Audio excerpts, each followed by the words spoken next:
Okay, so the first technical element that we're going to try and teach our players is the full triple extension and arm drive. So this is a picture of an athletics blocks. If you're watching on the video, you can see there that the back leg of each sprinter is at full extension. So you can see that the extension, and when I say triple, I mean at the ankle, knee, and hip. So if you look at the photo, you'll see that the ankle is at full extension, or put another way, on their toes.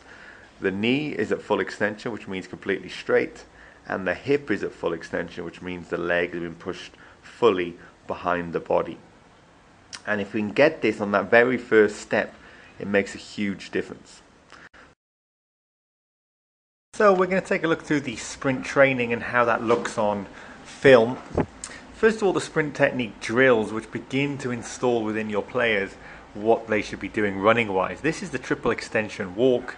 So the idea is to practice what it feels like to get your leg straight, your leg behind the body, and you're high on the toes. So you can see the ankle is extended, the knee is extended, which means straight, and the leg is pushed behind the body. This is triple extension of the ankle, knee, and hip. So when it comes to sprint technique, remember the extension I talked about, the triple extension of the leg.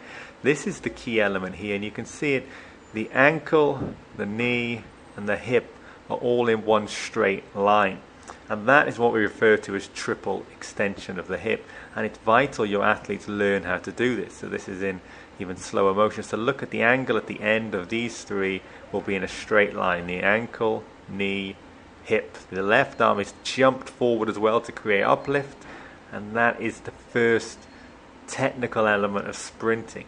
Can I extend those hips to give me that powerful first stride? It's a very important step. I've seen people say that it can account for 5% of a 100-meter time, that one step. So achieving triple extension from a sprinting start, a moving start, which some of your players will have to do obviously in a game, is a more difficult element. But you can see this here. My left leg gets extended. Here it goes now. Triple extension there. And then we're into the sprint. So it's harder to feel, but it is something you need to teach your players if they want to be quicker on the field, because that one step can be all that it counts. And then exactly the same here from a standing start. It's slightly easier than the walking start to do. You can see here now. So let's take a look at some of the players in real action here. So this is our triple extension view. You'll see nobody is getting on their toes. So I'm telling them, and this guy in the white is just about doing it. I'm telling them get on their toes, and you can see none of them are trying to do it. It's not natural for them to do this triple extension. This guy here is trying in the white boots, but he's not overly successful at it. He's not getting super high on those toes, which is what you'd want in this warm-up drill. So let's just take a look at some players sprinting so you can see a bit more what I mean about sprint technique. Now, fast time you're probably not going to see much at all, but in slow time, let's take a look at what we're looking at here. So check out the guy in blue. What you'll see is a very lack of triple extension on the left leg. So here we go here. You'll see it's not straight. Did you see that bend there? It never got straight.